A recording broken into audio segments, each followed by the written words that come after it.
Hello, welcome to WayPoint Survival. Today we've got an interesting episode for you.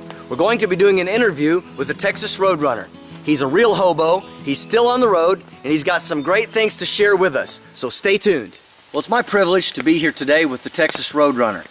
And I've got a few questions that I want to ask him, and I think, like I said before, that you will find this interesting. So, Roadrunner, it's good to have you with us. Thank you. It's nice to be here, man. Thank you for the invite. Absolutely. So where did you come from before you showed up here in the beautiful state of Ohio? Well, we were out in Missouri. We were able to get through the southern part of Illinois, and then we ended up going through Kentucky and all the way up here to southern Ohio. Excellent. So what's the most difficult thing that you face being a modern hobo? I think the most difficult part of hoboing really is dealing with the weather. Especially right now, I really don't like traveling in the rain. You know, especially in the cold rain, it makes walking difficult on the highways. So I know that you travel with a couple of dogs. What are their names and how old are they? Well, I have Marmaduke. He is almost 5 years old. And then we have Luna. She's the new addition to the team, and she's a little over 5 months old. That's really nice. It's always great to have companionship when you're out on the road, I'm sure. Agreed. It really is. Another question. Do you go hungry often, and how often do you get to eat? I don't really find it that difficult to eat, let alone get food. I do forage a lot when I'm walking on the side of the highways, and with me always working all the time, I always make enough to get food for me and the dogs. So you talk about work. What kind of work do you typically find or do you look for when you're out on the road in 2024? The work I really like to do is mainly farming and ranching, but also deal with construction, carpentry, cleanup jobs, stuff like that. Usually something for either a couple days up to a couple of weeks. That's very interesting. Now I noticed from some of your pictures and videos that you do carry quite a bit of gear. What's the average weight if you had to put a guesstimate on how much you carry? I think the lowest I probably ever carried was about 20 to 25, but right now I'm probably toting about 50 pounds worth of stuff. Well, that's not too terrible. There's a lot of modern backpackers carry about that much, and I'm sure that with your many years of expertise, you've got quite a bit of experience carrying a load. Having said that, how many years have you been on the road exactly, Roadrunner? I've been on the road for 10 years as of this coming November. Well, that's interesting. I'm sure you've seen a lot of great people and met some pretty wonderful folks along the way. I do know that you occasionally get out to Britt, Iowa, and you have high hopes of maybe even making Hobo King this year. Yes, I started going to Britt in 2019, ran but lost. Haven't really been able to go back since, but I do have the opportunity to go again this year, and I have been told that I probably have a good chance of becoming king this year. Alright, I have to ask, what does it mean if you become Hobo King? I think it depends really on the person who has the title. For me, it's representation of not only my fellow hobos, but really Americans in general, honestly, when you think about it. Well, I'm sure you're going to be a great advocate and an outspoken person for the common working man of our age. So what time of the year does the National Hobo Convention take place in Britt, Iowa? Well, I usually get there in late July. We are allowed to be there July 27th, but normally the actual days start up in early to mid-August. Now, I know it's been some time, but you've done a significant amount of miles riding the rails. What is the feeling? What's it like to climb onto a boxcar and head off into the unknown? It's a freedom that a lot of people don't get to experience anymore.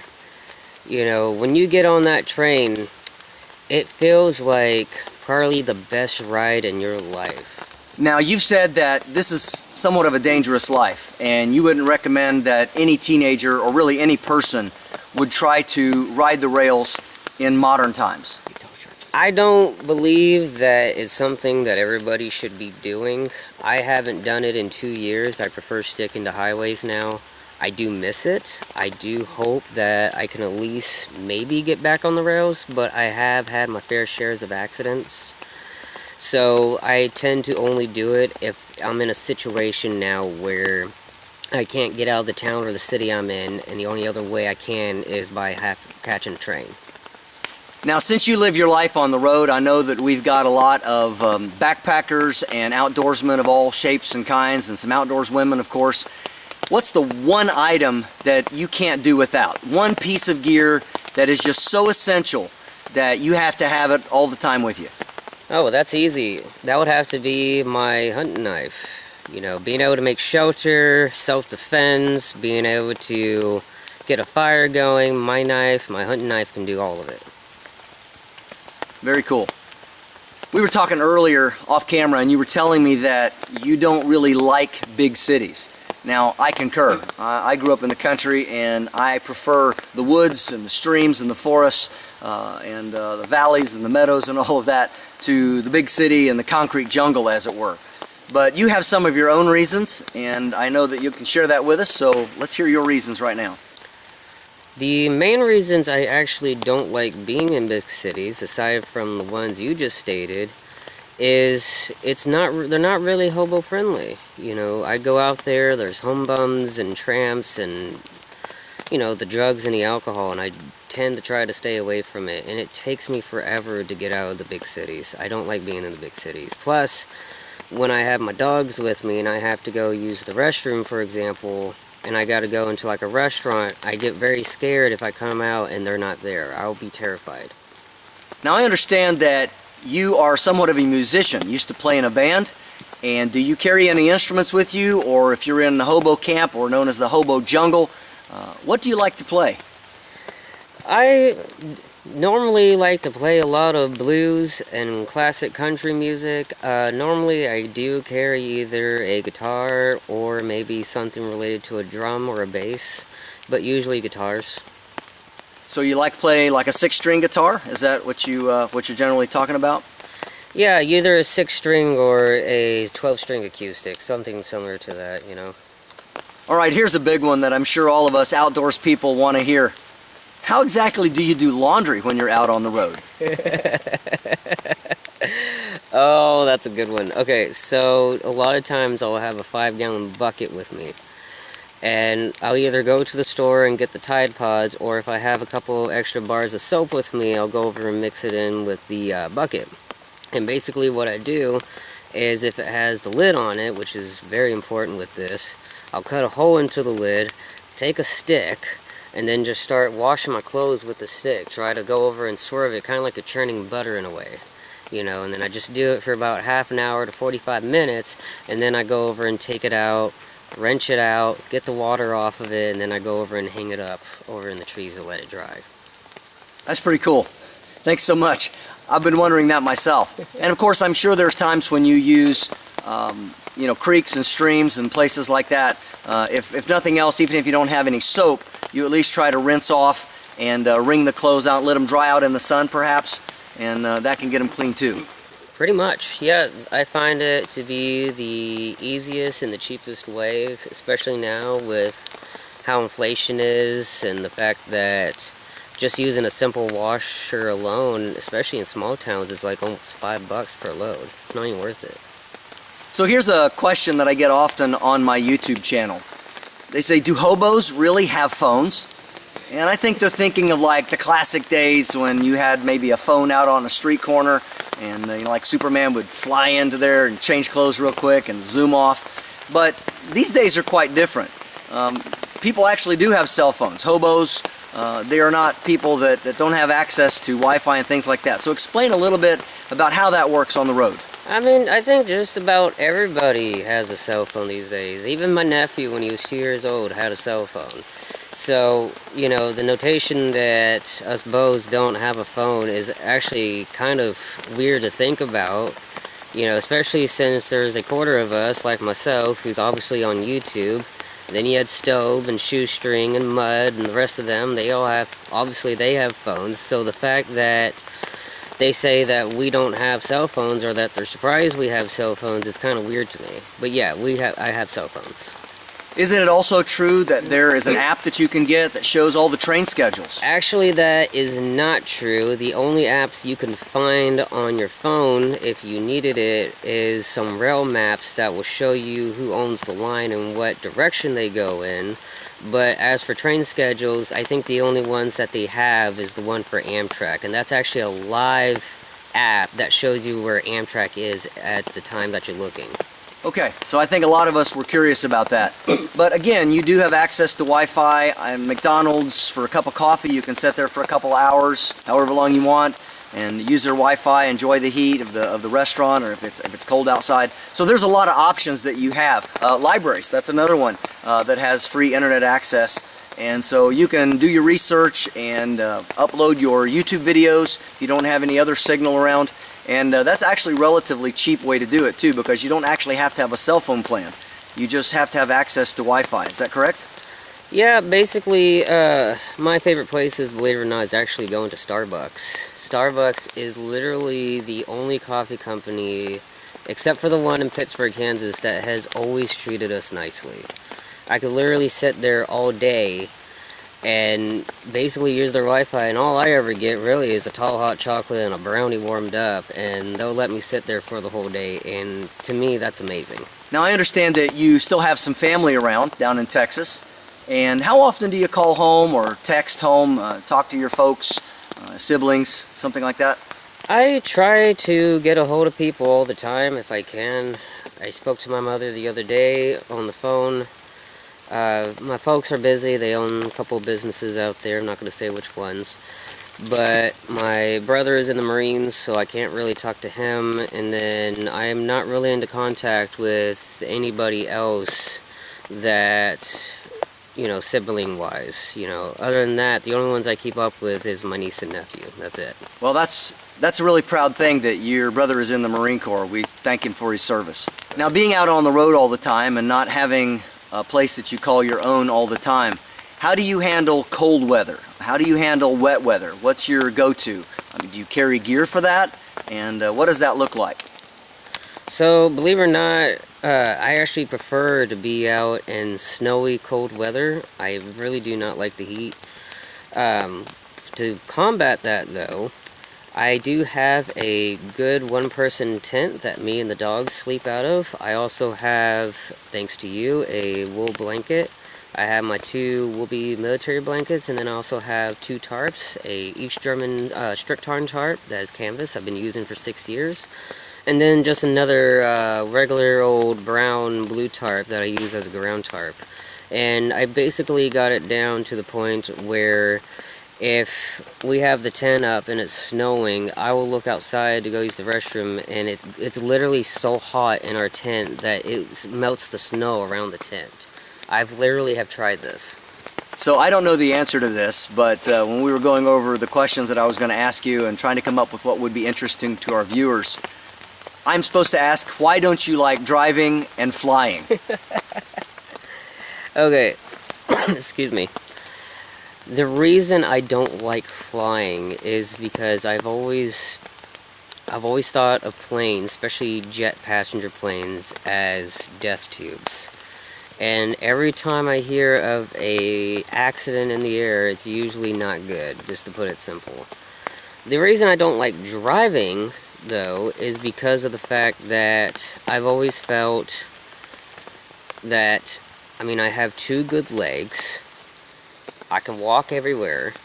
I can usually walk within 15 to 18 miles in a day, especially during the night, if longer. So it really didn't make sense to me why I should spend so much money not only getting a license, but also getting a vehicle, getting gas, getting insurance, doing all this maintenance work, and then still having problems, which I have had in the past after I did get my license. And to be honest, I feel like once I got my license, that was when I lost both of my girls too. So because of that, I really just don't like driving. Now when you say you lost both of your girls, you mean your dogs, right? Right. I had my first original service dog was Xena, and she was such a lovely black lab. I honestly think you would have loved her, but she after I went to go get my first truck registered, she ended up getting killed that morning by another dog. So that wasn't a really good day for me. And then 5 months later, Avery ended up drinking radiator fluid and sadly died from kidney failure. And that's really sad. And I'm sure after that, you'd just rather go on foot. Yeah, pretty much. I feel like I'm in a lot more control of where I can go, especially when it comes to the dogs. I don't have to worry about them getting radiator fluid. I can always look at them. We're always walking. I honestly feel more safe when we're walking. Even when we're on the side of the highway, I always feel more safe doing that. So how do you get mail when you're out on the road? Oh, that's easy. So the United States Postal Service actually has a option for not only people like me, but like RVers, van dwellers, etc., where if you're in a town you don't live in and you need to get a package sent to you, you can actually go to the Postal Service, request that you have everything through general delivery, and then normally you have to wait for about a week or two, depending on how far away the package is, to have it sent to you. It's free on my end, but it's, the other person has to pay. What's your favorite place that you've ever been on your hobo journeys? Ooh, that's a hard one. Honestly, I'm a big fan of northern New Mexico and southern Colorado, especially Chama, New Mexico. The people there, they're really nice, very sweet. There's a guy there that runs I guess you could call it a general store of sorts, right across the street from the train station, and he sells all these different railroad patches from every single company, both back then and now. And then there's towns like Campbell, Missouri. The now former mayor of that town is, I consider, a friend of mine. Every time I go through there, he always puts me to work, and the townsfolk in Campbell are very, very nice. As far as I know, I've never had anybody complain about us. If anything, everybody's usually treated us very nicely, made sure we always had everything we needed, and if we needed a ride out of town to another town, then they did that. So, Campbell, Missouri, if you're watching this, I love you. Now, I understand that one of the things you're trying to do is you're trying to keep the classic hobo concept alive. A lot of the videos that I've been filming are along that line. And so we're talking about those men and women during the 1930s, specifically during the Great Depression period, who had to go around and find work. And they were people who had good morals, they were hardworking, and they really just wanted to make money to either send back home or to support themselves. And I think that's something you'd like to speak to, isn't it? Yeah, the classic era of the hobos is my favorite era. To me, it basically speaks of what my character is in real life. I don't just do this for the videos and then go out and hold a sign. I've never held a sign, by the way, if anybody's wondering. I don't panhandle. But, I do enjoy the Great Depression era. I've done so much research on it in the last few years. And then even then, I don't know everything. When I started seeing your videos from like 3 years ago, and then I saw that you're starting to do more of the hobo series, and that you're doing a lot of it from like the 1800s up to like 1930s to the 40s, I realized that basically 2/5 of what you're filming, I didn't even know much about. And I thought that was amazing. I loved it. The clothespins, the haversacks and everything. Oh yeah. Some of that stuff even I didn't know. But yeah, I do try to keep it going, I do try to find every every town I go through, I do always try to find work. I always look on Facebook, Craigslist, I'll go to community boards in person. I'll look everywhere. I'll accept a job, as long as it's, moral and legal, of course. Talking about how you get your food, are you on government assistance, and how do you feel about drugs and alcohol? Now that's a very good question. One that really does not get brought up much. I've never been on government assistance in my life. Never really accepted handouts. I don't like laziness. I do believe that there are families and people out there who do need that assistance, but the sad part about it is that about 80% of people on government assistance really don't need it, or they never tried to get off of it. As for the drugs and the alcohol, I've never been on anything, never drank in my life, never done drugs. Honestly, being around people who do kind of freak me out. The violent tendencies, the outbursts, it's very uncomfortable for me personally. So, normally if I do see somebody, when you're on the road for that long, you can actually tell, when you see somebody on drugs or alcohol or whatever it is that they're on. You know, so normally when I do see somebody on any substance, I normally try to avoid them as much as possible. But sometimes, you know, people like that are unavoidable. Here's another question for you. Okay. There have been some amazing hobos in the past. If you had to pick just one hobo hero, the guy that's at the top of the list, someone that you look forward to, that you really admire, who would that be? I think I'm going to have to put it in two different spots. If we're looking at the old traditional hobos, especially back then, the old days, Steam Train Maury was always my hero. He's actually the reason why I wanted to be Hobo King. Just the things he did when he was on the road, you know, he was also talking to people. He'd go visit hospitals, schools, jails, etc., and literally would bring people's spirits up. And he advocated for hobo rights too, you know. I feel like if it wasn't for Steam Train Maury, I feel like maybe in a way, and I could be wrong, but I feel like maybe in a way the culture we know it now probably would not be as relevant as it is these days. But in modern eras, my all-time favorite hobo is actually my former riding partner who's now retired, Crazy Cooter, and I've known him for about 7 or 8 years, and a lot of what I actually do now I learned from him. And I feel like if it wasn't for Cooter, I honestly probably would have been basically either off the road or worse. Alright, well thanks so much, and Cooter, hats off to you. Thanks so much for showing our guy the ropes and getting him started and keeping him safe all those years. Now before we sign off completely, I understand that sometimes you give inspirational talks to churches and youth groups and places like that, and you want to give a disclaimer about being out on the road and even sometimes being a modern hobo. So what is that you share with those crowds and those congregations? Honestly, the one thing I really try to get to people, especially teenagers, preteens, etc., is really the rail lines, the highways, hoboing in general really is not something for the young people. I don't like seeing kids walking on train lines, which I actually have videos of them doing. I don't like seeing kids hopping over trains just to get over somewhere. It scares me to death, and every time I actually see something about it on the news, I actually do cry.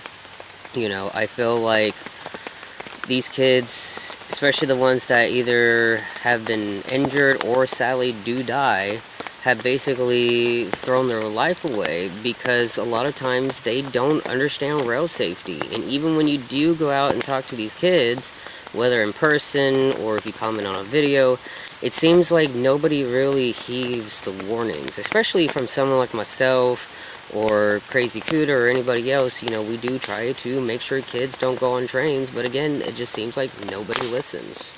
So my point of this is, please, I don't care who you are, what you've seen on YouTube, even if it was me or Mr. Bender's videos, I don't care if you're even 21. Please do not be riding on freight trains, especially when you have no idea what you're doing. These trains are dangerous, they have no respect for you, and they will run you over, and sadly you will die. I actually had an accident in Clovis, New Mexico back in 2016, and I had fallen off the side of a train and almost died. Bleeding literally off the top of my head with blood gushing out. It was that bad. So all I'm asking is please do not ride trains. It's really not that worth it anymore. That's the reason why I walk now these days. Yeah, that's very serious. And I know sometimes kids walk the tracks with their earbuds in and they're just not paying attention and the train comes up behind them. Right. Very, very dangerous situation. Well, I really appreciate you joining me around the campfire for a little campfire chat. And I hope we get to meet again someday. And thanks again for stopping by. Thanks for the invite. I love it here. Thank you.